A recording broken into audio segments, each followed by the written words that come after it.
I'm Corinne Schaefer, and welcome to Create Outside the Box.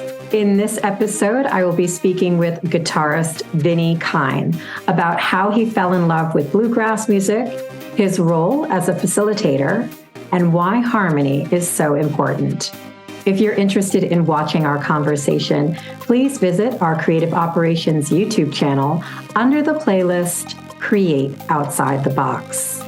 Vinny Kyne grew up in Brooklyn, New York, listening to his father's big band music and singing in the church choir. Always fascinated by harmonies and music, it took a gift of a guitar from an old girlfriend from high school to get him to enroll in guitar classes in college. It turned out to be the only course Vinny would complete in his brief collegiate career. Through his life, Vinny would play in different bands, exploring rhythm guitar and Irish groups before taking instruction in flat picking, which led him to his love of bluegrass music. A fixture at the Ashokan Music Center, Vinny has brought his love of bluegrass music to New York City and the Jersey Shore, often organizing and playing with some of the biggest names in the scene. So hello, Vinny, and welcome to Create Outside the Box. Thanks so much for being here today. Well, thanks for having me. So normally in the beginning of the conversation, if I know the person, I talk a little bit about how we met. And we met through your beautiful wife, Azia, who's kind of the connector in the community. She organizes these artist lunches. And that's where I first got to know you. So that's been really great. Yes, I remember when she met you, she was so thrilled for two reasons. You spoke German and you loved opera. I remember she told me, I met this wonderful woman, and she's an opera singer, and she performed in Hamburg, and she was very excited. And I know she just loves hanging out with you and going to the opera. And I'm glad you can join our little Keyport community here. I mean, it's an impressive Keyport community of a lot of visual artists and performers. So Keyport might be small, but it's mighty, I would say. Yeah, I like it. I just love the whole vibe of this town. I mean,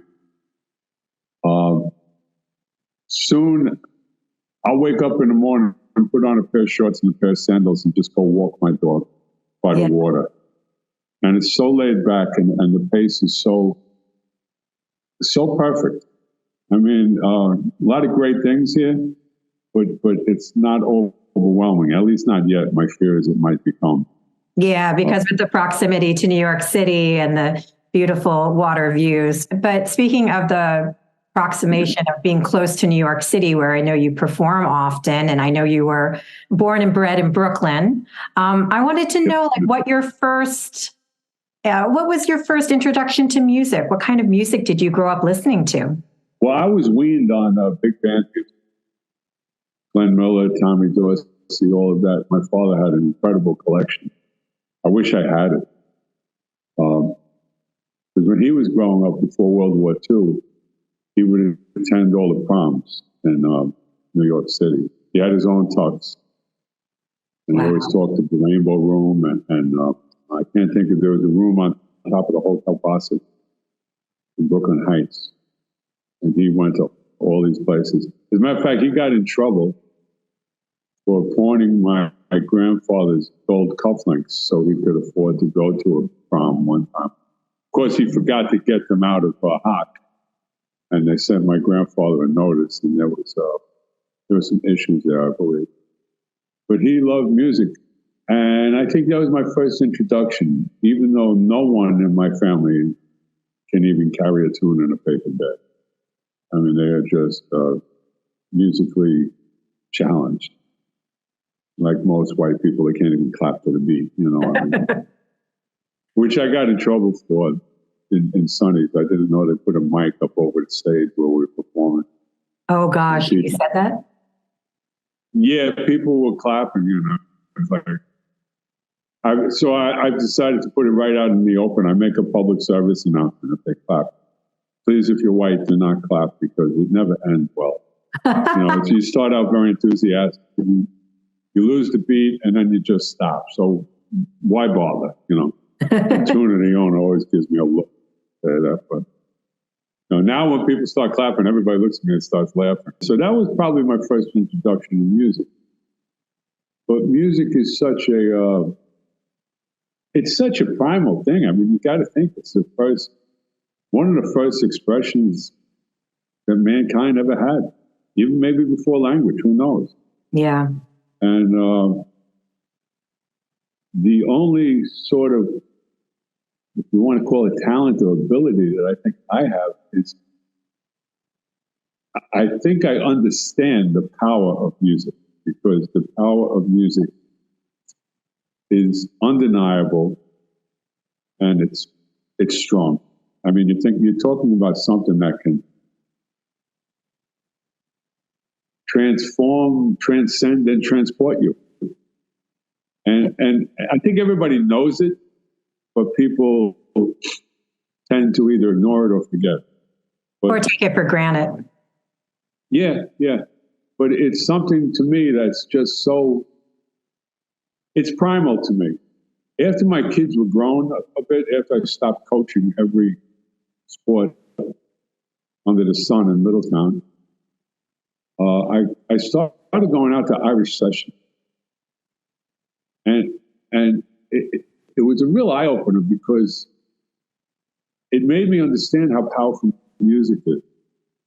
Because when you play Irish music to an Irish crowd, all these songs, these fiddle tunes, these ballads, they all mark time in Irish culture and in the lives of these Irish people. And to me, that was quite an eye-opener. The comparison I use is people of my age. I think we mark time with the Beatles. I mean, you can always remember the Christmas, the White Album came out, or the first person that had the Sgt. Pepper's album, and would just like sit and listen to it, go, wow. But you can, like I said, to transport you, that can transport you back to a place in time. And there's no other vehicle like it that I know of. And that's why I always trust in the power of music, and I believe in it so strongly. It was interesting because you said that no one in your family could hold a tune, but you got your start singing in the choir at church. What got you involved with that? And you really enjoyed singing. What drew you to singing? Is it that primal making of music? Singing to me was, I would say singing to me was akin to running in the schoolyard. Mm. You know, it was just something unbridled and wonderful. So whenever there was a musical event or portion of school, I would just sing my little heart out. And I guess they must have thought I had a decent voice, because they put me in the choir and then a special choir and I was raised Catholic, and we have just the worst music in the world. I mean, it just truly sucks. But there were times, like, say, in a special choir at midnight mass, we would sing the Hallelujah chorus and stuff like that. And I found that to be exciting, with all the voices and the movements of it. And but that transformed into, when I got into high school, once again, being raised Catholic, I sang in what was called the folk mass, where there was guitars and you sang contemporary music, maybe Bob Dylan stuff, or Where Have All the Flowers Gone, or Blowing in the Wind, and just songs that were more relatable to people, rather than the boring crap that Catholics would sing with classical music. As my father used to say, what is it exactly he would say? Something about my son's a goddamn Baptist now. But so that was an eye opener, and also that's what brought me to play guitar. Okay. Introduced me to the guitar. When I graduated high school, an old girlfriend of mine, this is really weird when I look back on it, she got a bunch of other women to chip in and buy me a guitar, which was my first real guitar. And I played that. And that kind of, I wound up taking advanced finger-picking guitar course from a man named Stanley J., who was teaching at Staten Island Community College at that time. Stanley J. went on to be an icon in the music world because he opened up the foremost vintage guitar shop in New York City, even though it was in Staten Island, which isn't really part of New York City, but you know. And he was doing that while he was teaching that course, and that lasted for decades. And I remember hearing him play a finger-picking piece, and I was like, "Holy damn! If I could just play that song, I mean, that's amazing what's coming out of there." So I got an A+ in advanced finger-picking guitar and an incomplete in every other course that I took in college. What's interesting is like, okay, so that explains how you kind of graduate from, you know, choir boy to the man with the guitar, you know, the guy that we know now. But like through, you know, the choir, and as you're listening to all of this music, one of the things that you really resonated with were the harmonies. Like you would sit at home and you'd dissect all of these different albums and figure out how the harmonies were put together. And that, you know, in addition to music just being this primal shared experience, was something that drew you to music. What is it about harmony that you think you're so fascinated about?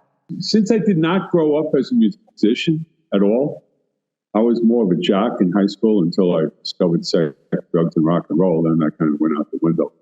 But having been a basketball player, I think it's one of the sports that exemplifies that if it's done with the proper intentions and creativity, that the sum of the parts can be greater than the whole. Mm. And it's a sport where improvisation is key. And it's a sport where you depend on everybody around you. And I think of the same thing when I sit and play with people or sing with people, that it becomes something that to just harmonize with another person, if it's done right, it becomes more than just two people singing. It becomes something that much greater. Mm-hmm. Once again, you know, that the sum of the parts is greater than the whole. Mm-hmm. And it's something that when you expand on it, when you start doing 3-part harmonies, or it just gives me chills sometimes. I just think it's so, I keep using this word, it's so strong and powerful, but that's what it is to me. I think that's why my real ability in music is to put people and things together. Yeah. Put people in a situation where they can thrive, where they can work together with other people. Where sometimes you even get to a point where somebody with not so much talent with somebody else, and you get this blend, and it just becomes very democratic because it works. Yeah. And that's part of the beauty of it. You know, to me, it's like when I sing in Sonny's, I always try to do a song where everybody should sing. So you're talking about a crowded bar in Brooklyn on a Saturday night. Yeah. And to get an entire room to sing, to me, is a minor miracle, but it's just great. I mean, the sound just washes over you. And it's a wonderful thing. I think to me, that's what I truly love about music. Is when everybody comes together. I think it takes a lot of talent to get people to join in and love music, and also talent to bring people together. And like, we'll get a little bit more into that, you know, community, because that is a very big strength that you have. But I still want to focus a little bit on you. And you brought up your teacher from college, where you took guitar picking with, what was his name again? Stanley J. He's since deceased. He started a store called Mandolin Brothers in Staten Island. Yeah. And in the boom of the 80s and 90s, I mean, there were Japanese investors coming in and buying vintage guitars as an investment. Yeah. I mean, wow. The prices went off the charts, and he was at the forefront of that. But it also introduced me to different kinds of music. Mm. one of the things I love to play is bluegrass. So there were a couple of things that happened back in the 70s.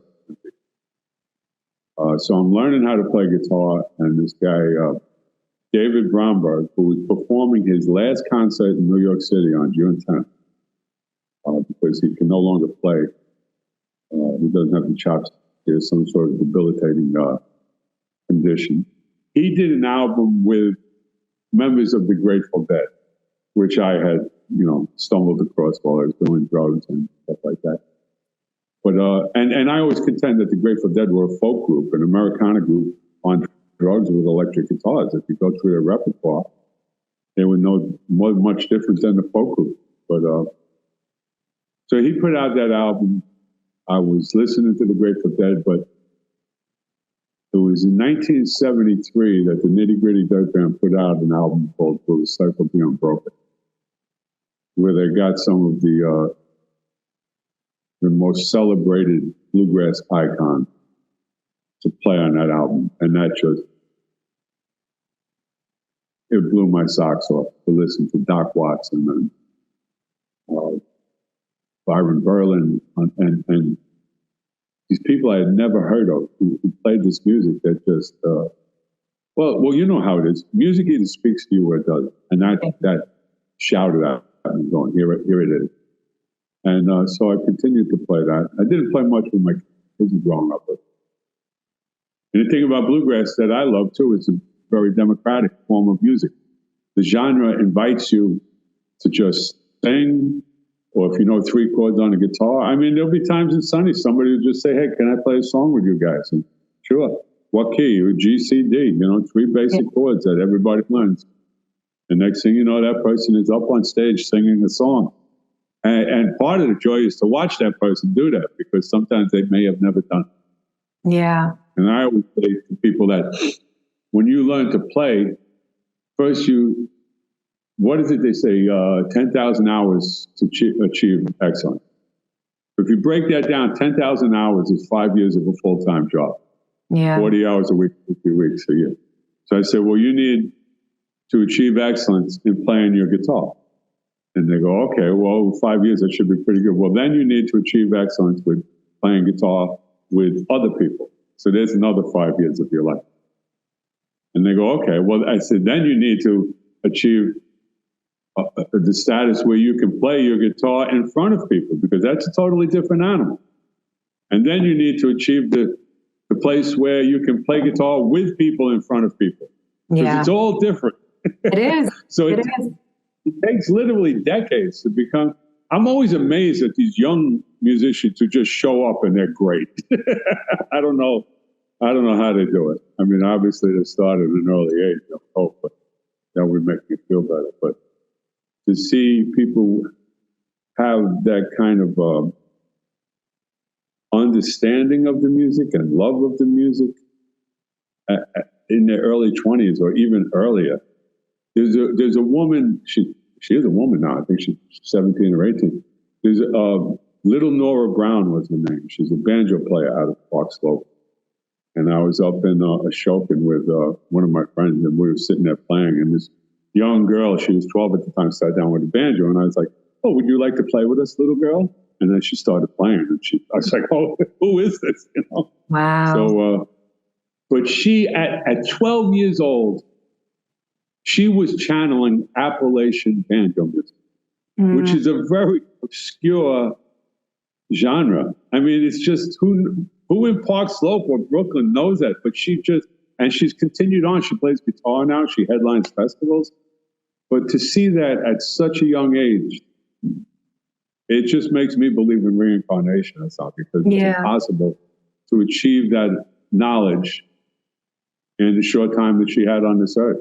And I see a lot of musicians who are just look at it, and I'm totally mystified by them.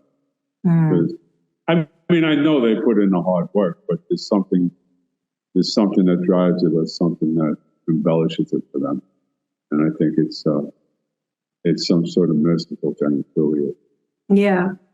So really, it was that first recording that was kind of the gateway to getting into bluegrass, and then And then you were like, oh, I really am drawn to this. But then you also, once you started investigating the music and having these experiences, as you said, there's a democracy to bluegrass, there's a community to bluegrass. So that's how you really fell in love with it. Yeah, back around 2000, 1999, so I started going, and it was easy to go to Irish sessions and just play some rhythm, because the fiddlers would love that for somebody to just keep time for them. So given my limited abilities at that time, I did that, and I enjoyed it. And then I started learning fiddle tunes, and bluegrass is an extension of that music. Okay. If you look at bluegrass, it came from Scotland and Ireland, that filtered its way through the Appalachian Mountains and into what it is today. I mean, look what it is today. You have Billy Strings. He's playing bluegrass in arenas now, which is something that I don't think people can still comprehend, but he's brought it to the masses. He's made it accessible to people, and he just has this blend of bluegrass and like Grateful Dead or Fish jam band, which he does better than they ever could. And he just brought it to another level. And as it is, traditionalists always do, they don't like it because he does the jam stuff.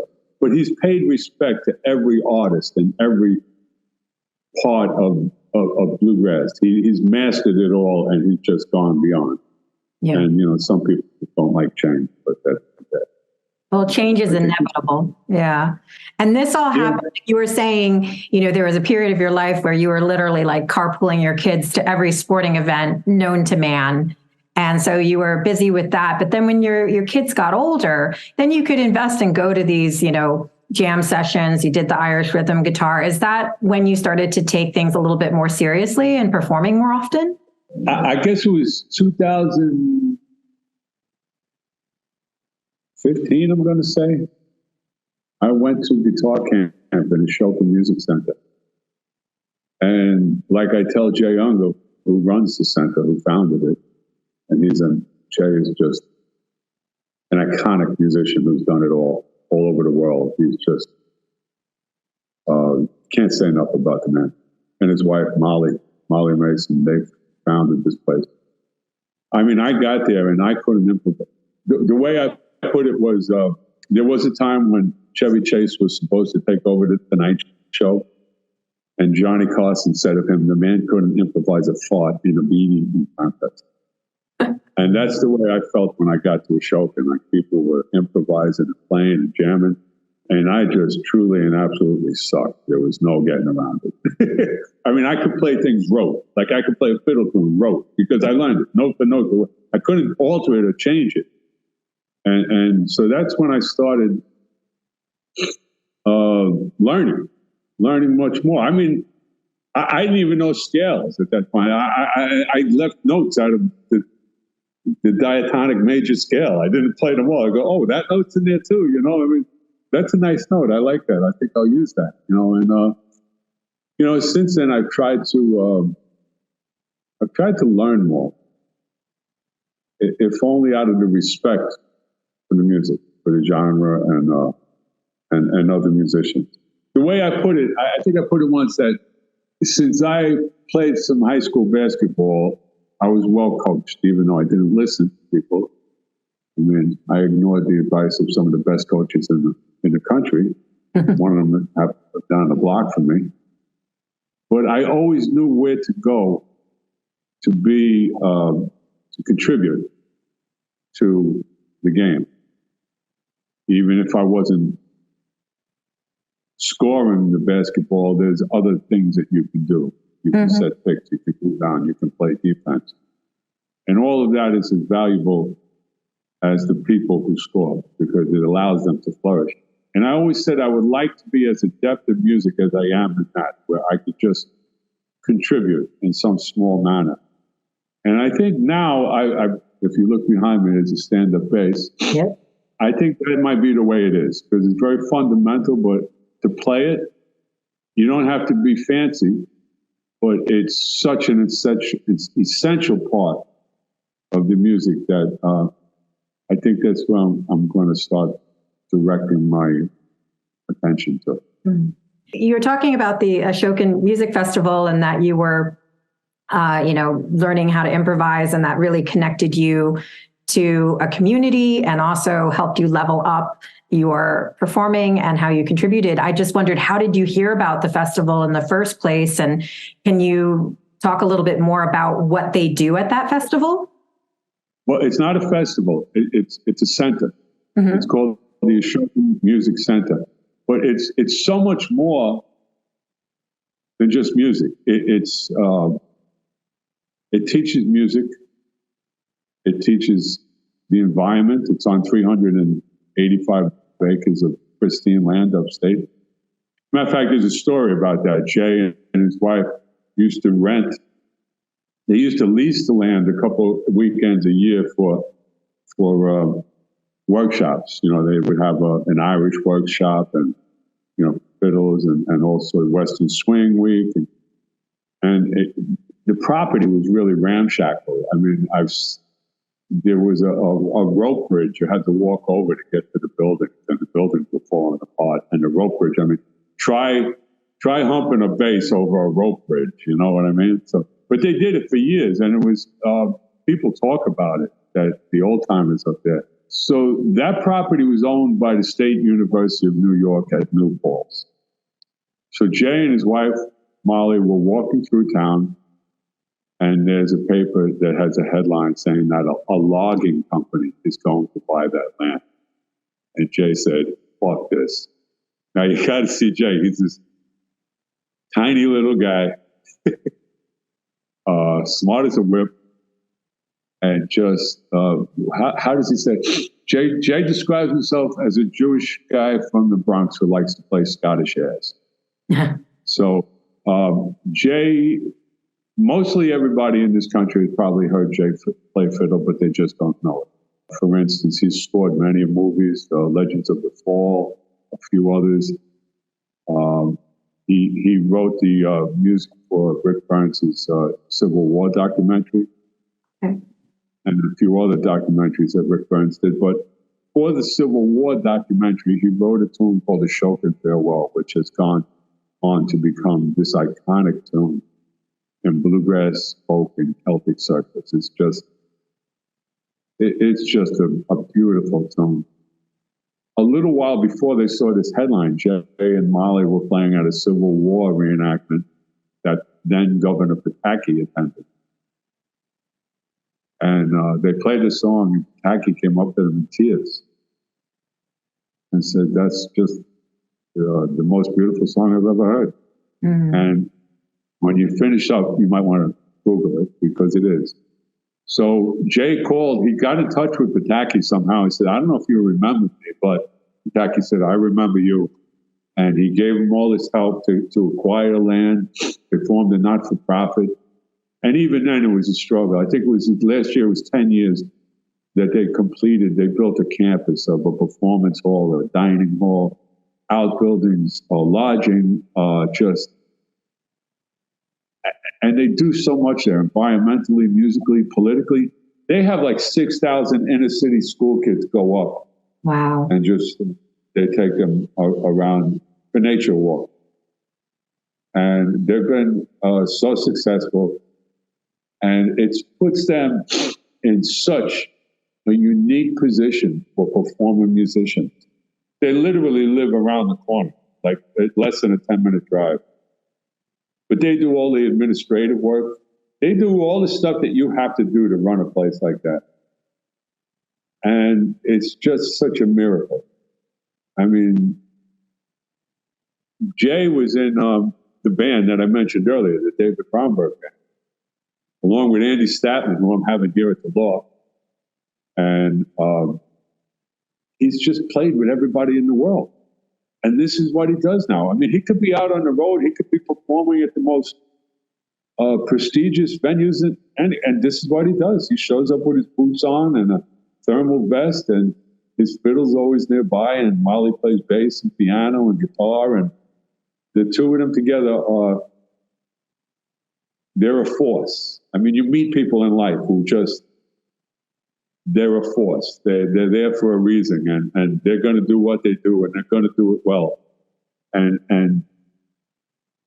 the key part of that is everybody benefits from it. And I've always said of Molly, who to me is one of the most underrated musicians in the country, that she has this wonderful talent that I once again use the basketball analogy is the greatest athletes in team sports, the greatest ability you could have is to make the people around you better.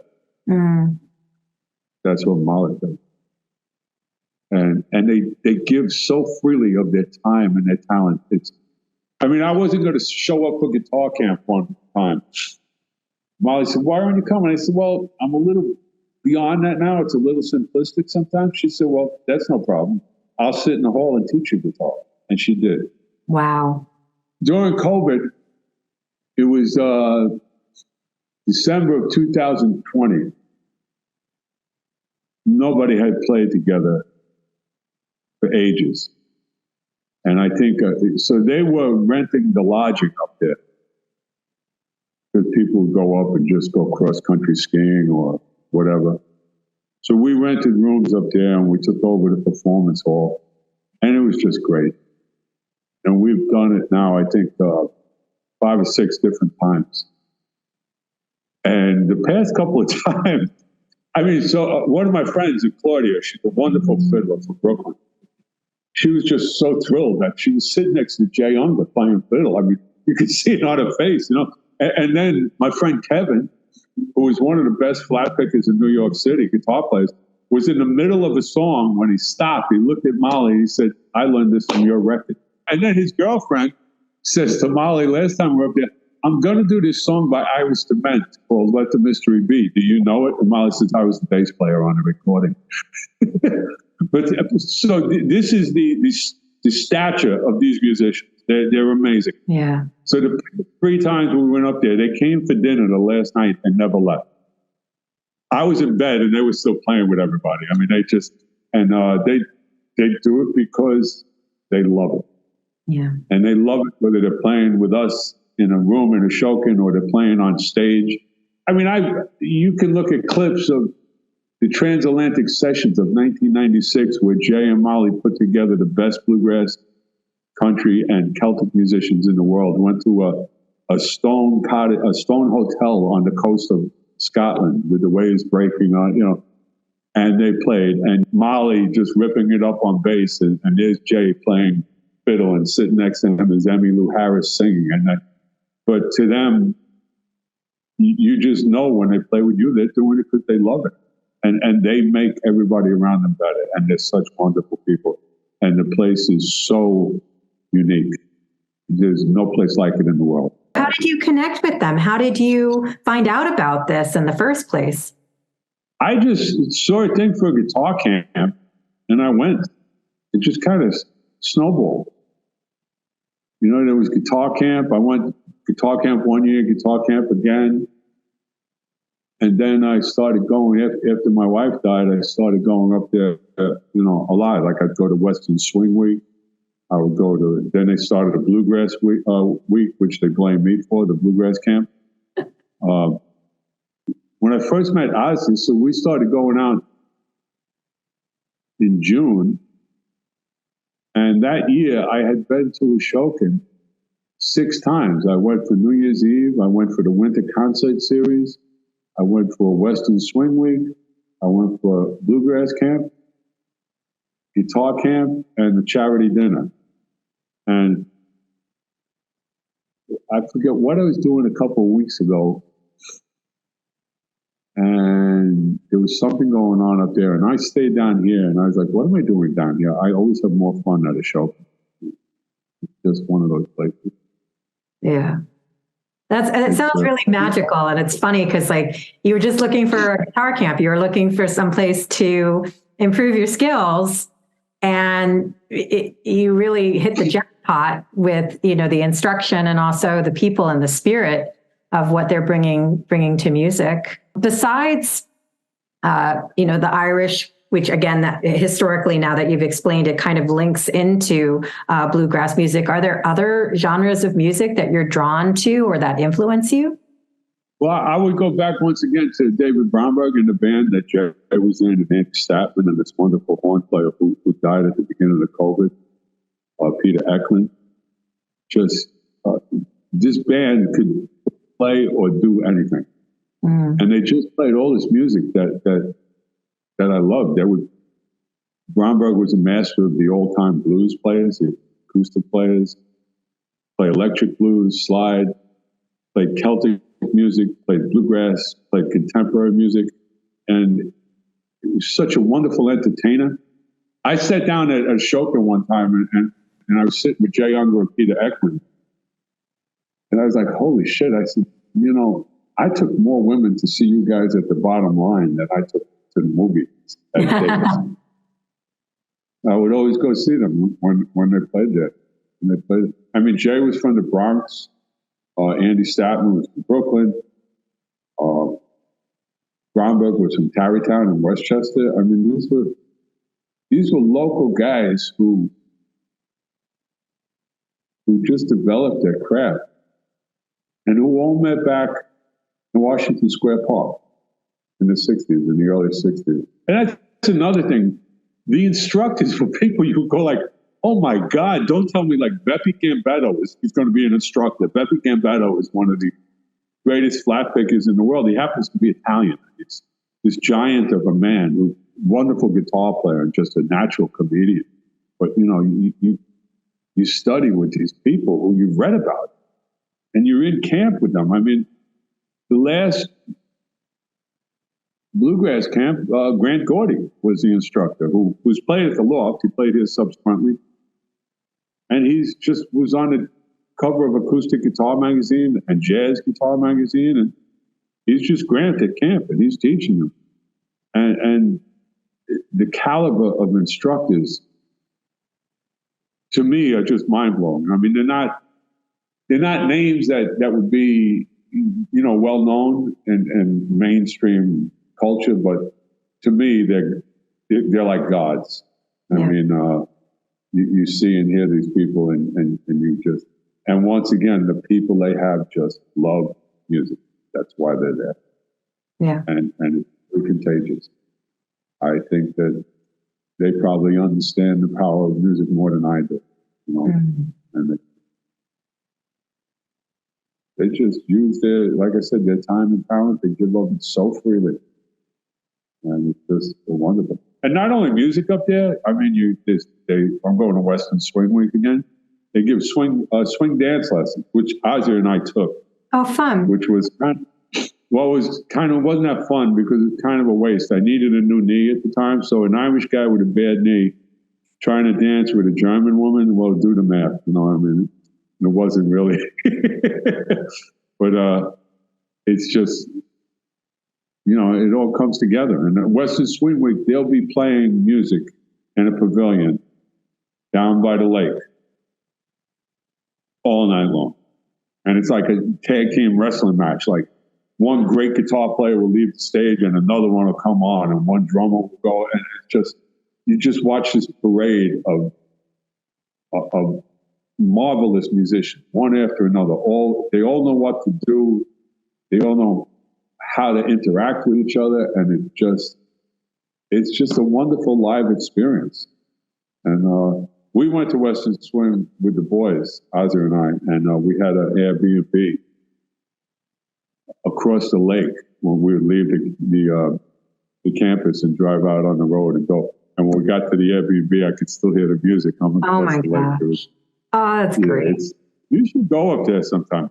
Yeah, it sounds like I would love it. So I should go because I love swing. So that would be fun. And I love bluegrass as well. I'm obviously not as steeped in it as you are, but I do enjoy bluegrass. So it sounds just ideal, especially with the beautiful nature and what they've been able to capture with the environment, not just the environment of nature that they've been able to preserve, but the environment of, supportive, talented, high quality musicians that they've been able to support up there. It's interesting, when you were a kid, you were drawn to these harmonies And I wanted to, because we've been talking so much about harmony and community, just kind of read a definition of harmony. And that is, harmony is agreement, accord, harmonious relations, a consistent, orderly, or pleasing arrangement of parts. And it's funny because that's what drew you to music, but then there's this community aspect. And there's the community aspect at Ashokan, that you love the democracy of playing, you love that these people, it doesn't matter where you are, it's about the music and sharing that, whether that's storytelling or sharing technique or sharing skill. But like you said earlier on, you see your talent as also being somebody who shares and facilitates and brings people together. So with this idea of like harmony being really community, it's getting everybody in agreement, it's putting something together.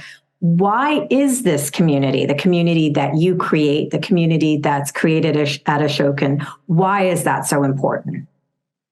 I would say just human nature. People need each other. And I'm going to keep repeating this mantra of just the power of music. It's something that brings people together. Yeah, just human nature. And like you said, some people may take it for granted, and I say other people may ignore it, but it's just one of the simplest ways of communicating with people and being with people. To sit and harmonize with someone is a fairly intimate act. It's something that you're sharing. It's something that you have to put yourself out there to share with this other person, and same with them in return. So there's something about that that's so, it's satisfying, it's rewarding. And I just love it the most when somebody who's trying to make it to a certain level, like if somebody were to come to Sonny's or at Ashokan, they always have a campus night for whatever week it is, for whatever genre it is. For somebody to get up on stage and put themselves out there, that's tough, And it's funny. I would have to say for me, there was a shop here in Keyport. There's a coffee shop now, but it used to be Espresso Joe's. And they had a wonderful open mic every Wednesday. And I think I know that's where I learned to perform live in front of a crowd. And I kind of laugh at it because some people are like, okay, I know 4 chords and you're going to hear all 4 of them and I'm going to perform, and whether you like it or not. But to me, it taught me how to play to an audience, which, like I said earlier, is totally different than sitting in your living room or in your basement or wherever and just playing. Now, everything's changed. But now I'm at the point, I play live all the time. I don't even think about it. Maybe I should. but it's just, and I think we had this conversation too. You got to get through that barrier of playing in front of people. And now I remember talking to you after your performance at 3BR, naturally you feel high afterwards and you have this, I used to get into sports too. Like if you think of a certain play you made on the court or whatever. And I basically just leave it all on stage now. Yeah. When I walk off stage, that's it. I've given it everything. I don't have to think about it, unless I truly screwed up. And then I usually would know the reason or how come or why. But, it's just, so to me, to bring people along, and I've been thinking of giving guitar lessons. People ask me to, and I sometimes for the lack of me can't understand why, but I know I can teach people certain fundamentals. And once again, the sports analogy comes into play that if I was to teach somebody how to shoot a basketball, there's certain steps that you go through. And if I were to be teaching somebody that, I might get to step 4 and say, you know what, I'm not doing that. Or I haven't thought about that. And the same with music, there's fundamentals. So if I was to teach you to play guitar, my neighbor, I just taught him some stuff and he's going to come back. But it's great because you review yourself. You can't get away from fundamentals in life and sports and music. There are certain fundamentals you have to adhere to. So to teach people and bring people along helps me reinforce those fundamentals. People don't realize it's not a one and done. It's like, oh, I've learned this skill, I've mastered it, I don't need to ever review it again. It's like you're constantly having to sharpen those skills. And you're absolutely right, because when you're interacting with, students, whether you're teaching or you're mentoring, or, some of it is also for you to hear again. Sometimes you need the reminder of what's going on, and we're never done learning. It's like you're not done till you're done, so. Yeah. Oh, especially, I think good musicians are always hypercritical of themselves. And they're always looking to go just one step further. I mean, if somebody told me years ago when I just graduated high school, which to me was late to learn how to start playing guitar, that I could play as well as I do now, I would be very happy. But now that I am where I am, I just want more. Yeah. I want to take jazz lessons just, to try to reinforce academically what my ears might hear, and just to learn. I say now that I'm stuck in between two places. I'm stuck with what I used to play and what I'd like to play. And there's this void in the middle, and I feel like I'm not filling it at all. But then I go to Sonny's Saturday night, and before we start playing, there's a guy who playing guitar early on, middle age, and he's picking it up. But once again, he comes and he plays his chords and he sings. And he asked me, he said, I heard you're taking lessons again. And I said, always. And he said, well, it's showing because your breaks have been phenomenal. And I'm like, yeah, because I don't think they are. But it's nice to hear. But it also, I've shown him some things. And I had a boss once. He had 13 guitars and he couldn't play any of them. Wow. He used to give me great guitars to hang on to. He talked like Jack Nicholson. He always talked like this.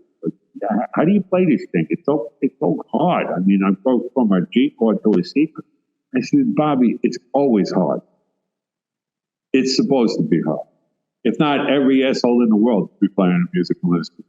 I said, it's supposed to be hard. Well, what are you doing? I said, right now I'm arpeggiating the diatonic scale in every key. And he goes, what's that? He goes, I said, it's hard. It's difficult. Yeah. I said, so if you don't want to do this now, just give up, because it's not going to get easy. What is it? Complacency is the reward of the mediocre, or mediocrity is the reward of the complacent.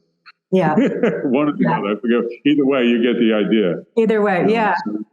But it's interesting. Like, I think we're similar in that it's like we're always going to be learning. We always want to improve our skills, self-critical. But going back to, you mentioned you are, taking lessons, upright, bass, jazz. How has that helped? How is it different from what you do when you're playing guitar and bluegrass? Like, what are some of the things that you've learned? Well, bass, I want to learn how to play. Bass, I started with this premise. In the bluegrass community, if there's a bass nearby, somebody should be able to pick it up and just play the 1 and the 5 on the chord. So that, because it's, like I said before, it's so essential to the music. And if you did just that, the 1 and the 5, the 1 and the 5, over and over again for every chord being played by the other instruments, that's fine. Mm-hmm. Nobody's going to complain. You're doing a good job. So I started with that premise that if there's a bass laying around and nobody's playing it, I should be able to pick it up and play with some bare fundamentals to enhance the music. And so, I can do the 1 and the 5, and now I'm learning more. And I just need to push myself a lot more on it. Like, I have a gig coming up where my bass player, who sings really well, couldn't make it. And I just called another bass player, and I realized, you know what? I should have played bass for that gig. Mm. I happen to be the guitarist. I should have just forced myself to do it.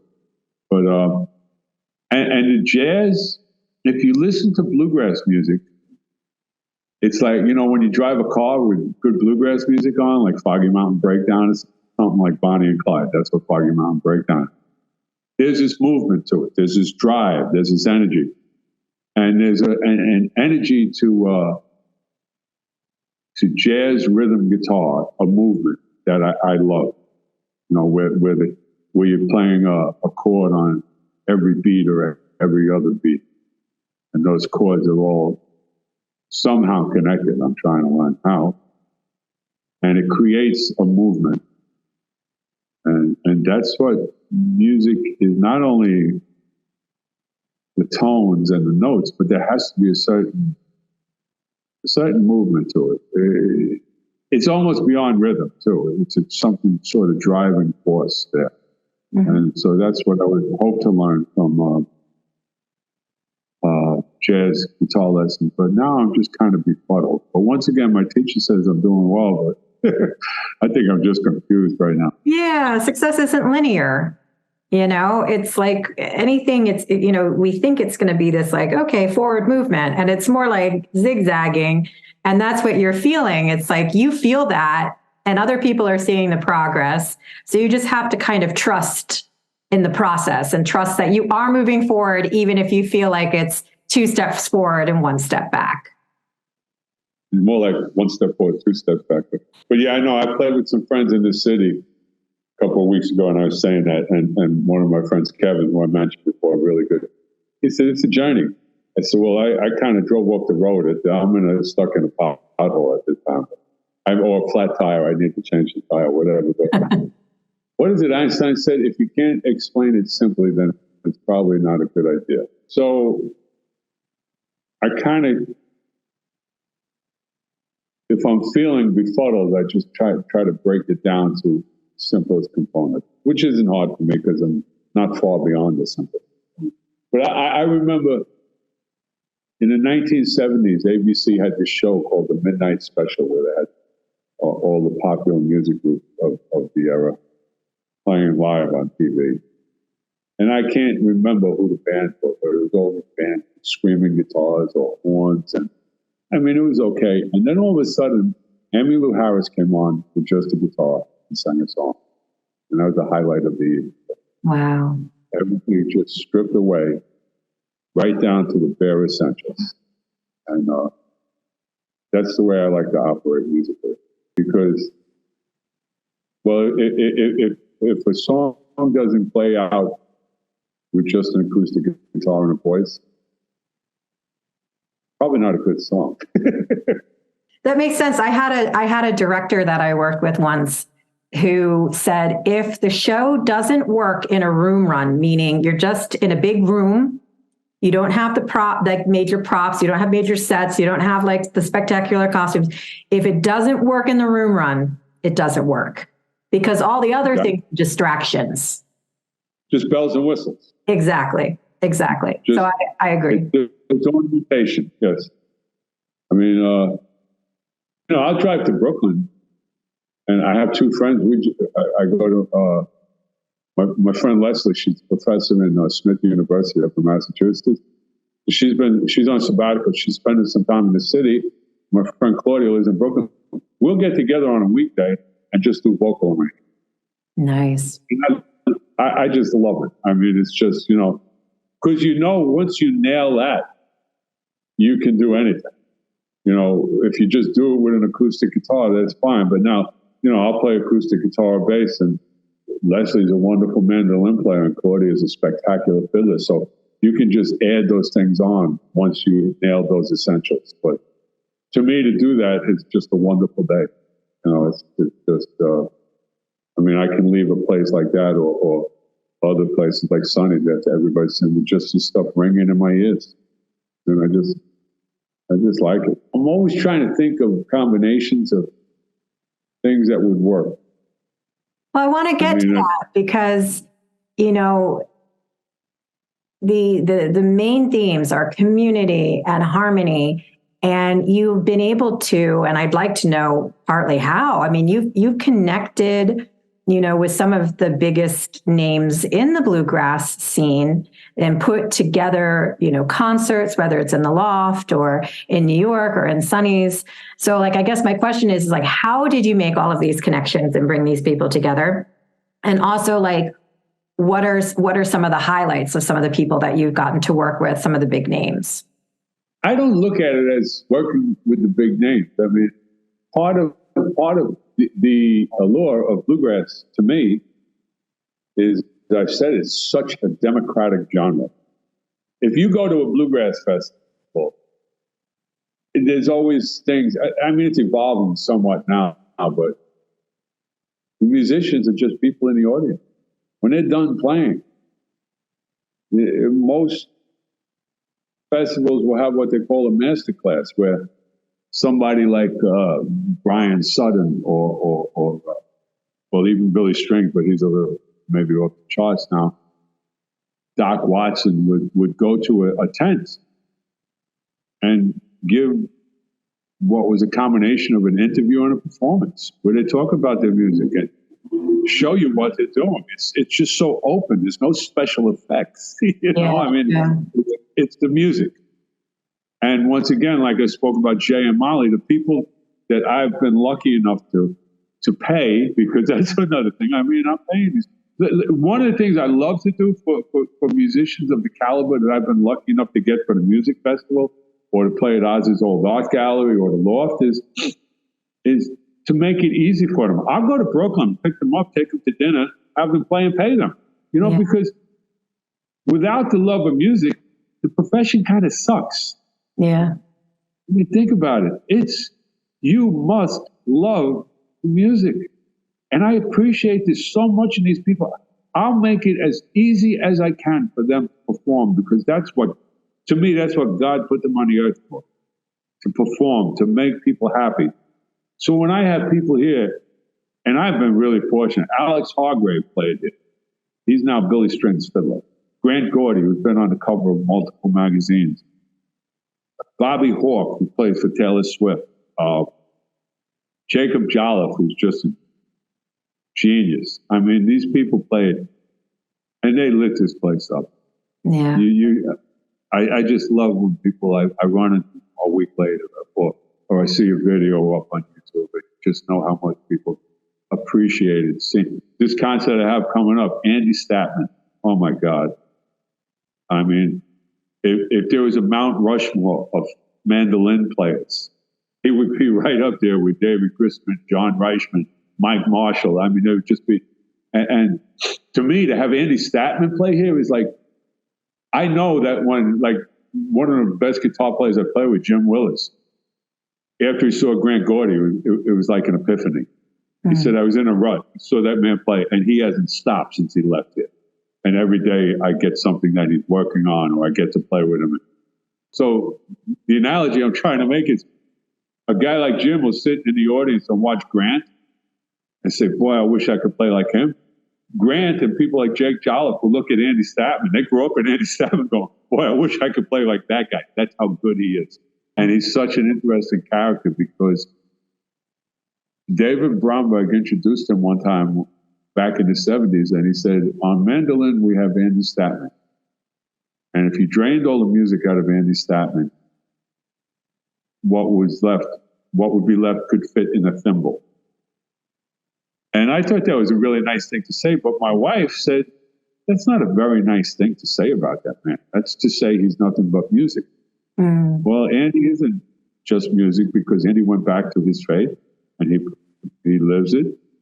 And I saw him this past week play in a bar in Brooklyn where people were bumping into this little Jewish guy with a yarmulke playing Bill Monroe stuff while he was playing. It's a crowded bar, and he was there because he doesn't go out to the big venues, because he adheres to his lifestyle, and he still loves the music.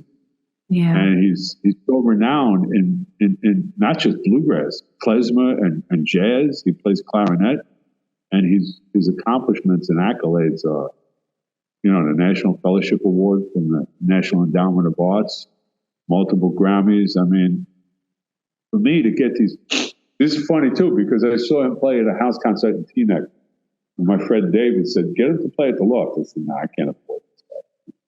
So we went up to the guitar player, who I knew through some friends. I just met him.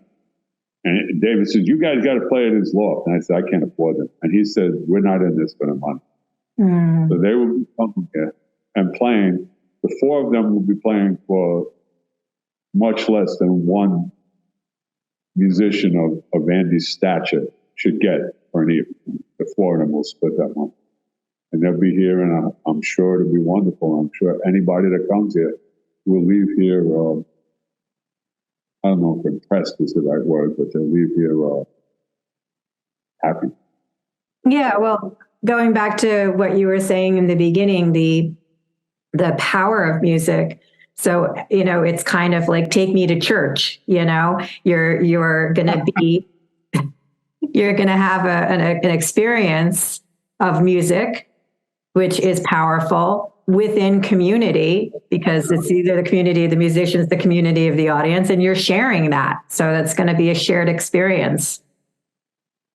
It's funny you use that word, because Tuna, the owner of Sonny's, always calls Sonny's a church with alcohol. And Tim Davis, the piano player in Sonny's, who was written up in the New York Times for the version of This Land Is Your Land, which he will do every Saturday night when he's there, says the same thing. This is church with alcohol. And it is, because if it's done right to a receptive audience, it's a moving experience. Like I said, music can transport, transcend, and transform you if you let it. And to me, it's just always a worthwhile thing to do. But you know that. I mean, I know that. Yeah. But speaking of how powerful it is, and we've spoken so much about, the community and these shared experiences. But right now I want to know, what does music mean for you? What does it give to you in your life? What has it been? That's a good question. I think I'd probably go back to what I said about, when I started doing it brought this natural joy that, like, as a child, if you were 5 or 6 years old and running in the park. Yeah. It was just something, you don't know why you did it, but it made you feel good. And it's always had that effect on me. And music is a friend who never abandons you. Music, kind of one size fits all, too. If you're sad, play music. If you're happy, play music. You got the blues, and play the blues. I mean, it's just, there's always something that you can capture from it, and it's redeeming. It's I don't know. I guess I never thought about it. I just did it. Yeah, but it's been a constant too. Like you said, it's that unconditional friend that's always there. Well, I think the friendship has blossomed a lot because, as an artist, most artists are egotistic. I mean, face it. Let's be truthful now. That's, kind of loved, singing in the choir, and there was attention involved, and so it's a lot of ego. So I think the friendship for me has blossomed because I talked about going through all those phases of playing guitar, playing in front of people, playing with people in front of people. I've gone through most of that. So now I just play for the satisfaction. I used to have to perform for the validation. Say, I guess I'm doing pretty good. I don't care anymore. Yeah. When I play because I want to play with the people I play, playing what I want. And it's very liberating, and it makes me appreciate the music all that much more. Because when everything's fallen away, that's what you're left with. And that in and of itself is what it's all about. It's, I don't know. It's funny that I even, you think about, well, you just put on a performance at 3BR. How much work did it take you to get to where you were just standing in front of the mic singing. You know, all that other stuff you don't mind doing because you know I mean, I got to be out of my mind to do a concert here. Move all the furniture around, set up the sound system, bring people, collect money, put out food. You know, it's a pain in the ass, but you do it because you love it. The first music festival I had here in Keyport actually would be the second one because it was Tony Trishka's manager. Tony Trishka, my good friend Ken Jewell was a student of Tony Trishka, a good friend of his. They share the same birthday. Whereas Ken likes to say he learned to play guitar with banjo with Bella Fleck. And what he means by that is Bella Fleck was a young man sitting next to Ken while Tony Trishka was giving them lessons. But anyway, I was talking to Tony Trishka's manager, or it may have been the Deadgrass manager. I said, "What? I must be out of my mind to do it." And they said, "You love it.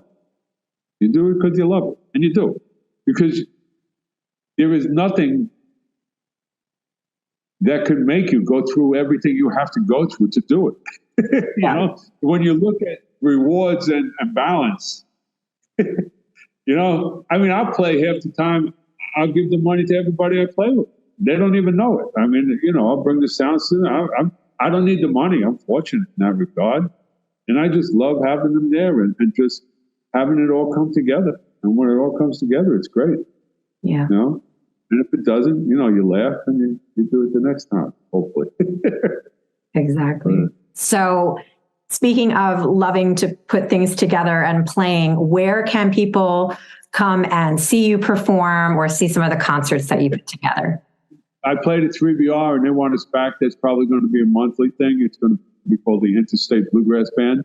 Mm-hmm. It's a combination of Jersey and New York pickers and everybody's so wonderful. I mean, I go down the line with that band, and it's just, I feel so blessed to be able to play with these people. I mean, I'm so humble about this because I just managed to meet these people, and we have a connection, and their abilities are astounding to me, just astounding. And to put it all together and try to make it, once again, something greater than the sum of the parts. It's just so much fun. So we'll be playing at 3BR hopefully once a month. And I should be playing in Keyport Mini Park June after the Garden Walk. Okay. There's a lot. There's technicalities. I have to draw up a contract and I got to make out a W-2. Once again, stuff that's a pain in the It sounds like a nice day. Play outside. Hopefully the weather's nice. And after that, I would advise people just come to Sonny's on a Saturday night, I mean. And if you want to go a step further, some of the best bluegrass players in New York City meet every Monday in a bar on the Lower East Side called Mona's on Avenue B, I think it is. And not only the best players in New York City, but should there be the upper echelon of bluegrass players coming through the city at that time, that's where they will go.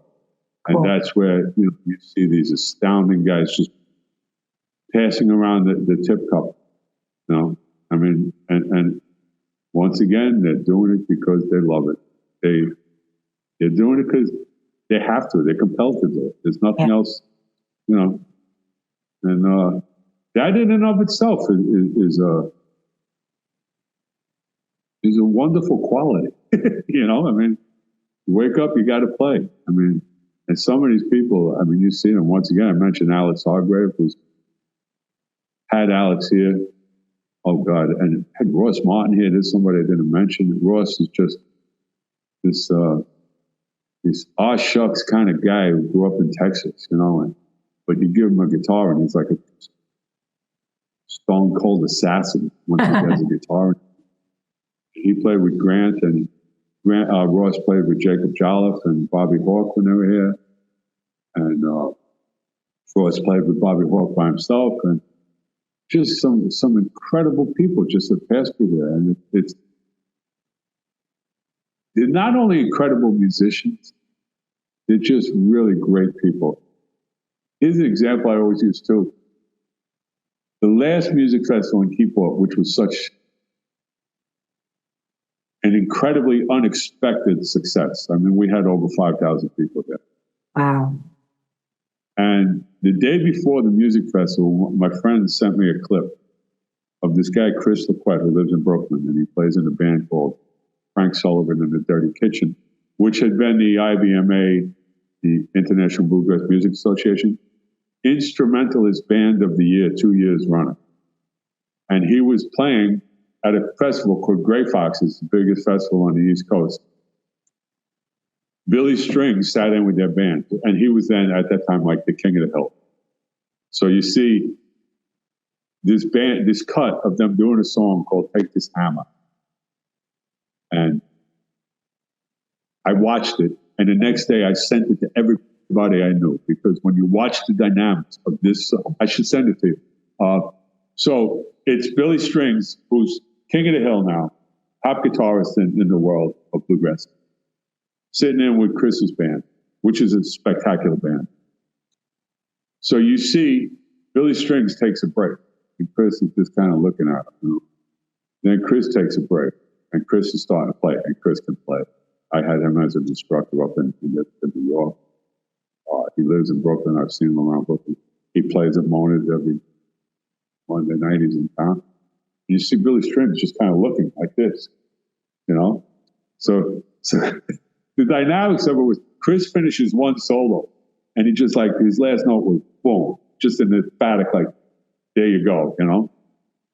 Then the two of them started playing together. Oh, man. Trading lips and harmonizing on guitar to the point where the crowd went batshit crazy, and they should have, because this was such spectacular playing. And they, you know, I just thought it was the greatest thing I saw that year, and I sent it to everybody I knew. And Oz's art gallery was being used as like the green room where the musicians came, and then we had drinks and food for them and everything. And Jay Unger and Molly Mason were there because they were playing, and Tony Trischka and Michael Days, they were the headline act. And I look in the corner, here's Chris LeQuette. I said, and I didn't know him then. I said, "You're Chris LeQuette?" He said, "Yeah." So what the hell are you doing here? So I'm playing with the Brooklyn Bluegrass Collective in the coffee shop. I said, I wish I knew you were here. I mean, Chris is going to play, whether it's in the coffee shop or Mona's or on stage at Grey Fox or all the other venues that he plays. He's going to play, because that's what he's going to do. And that's the power of music. I think it kind of sums it up, I think. Nope, I think you're right. And I'll have links to those 3 locations, 3BR, Sonny's, and Mona's, so people can go to their websites and see, you know, when the music's playing, when you're playing. And yeah, we'll have to keep an eye on Keyport for more music festivals and more concerts at the Loft. More politics on, yeah. But I don't think I'm a musician that you should go out of your way to see. You know, and I'm terrible. And most musicians, I bet you this. How long did it take you to learn? How long did it take you to learn to take a compliment? You know what I mean? Oh, I'm still having a hard time sometimes taking a compliment, so it's fine. Yeah. So, you know, when I'm leaving Sonny's, like, I usually go out with a bang, you know, because I leave early, but I say, I'm old and I'm ugly, I'm doing one last song, and I'm getting the hell out of here. But as I'm leaving, people are always like, that was really great. Are you guys in the band? I said, listen, you got to get out more often, because there's better music than this out there. And I'll always feel that way. You know, I'm just happy to play with the people I play with. And, you know, because we should get together and harmonize someday.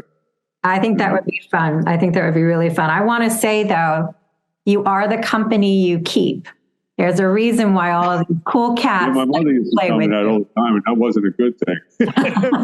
But it's a good thing now. You know, again, you know, these people want to be around you for a reason. People want to be around you for a reason. Just, you know, let it sink in. You don't have to, you know, say anything, but there's a reason why they come and they want to play.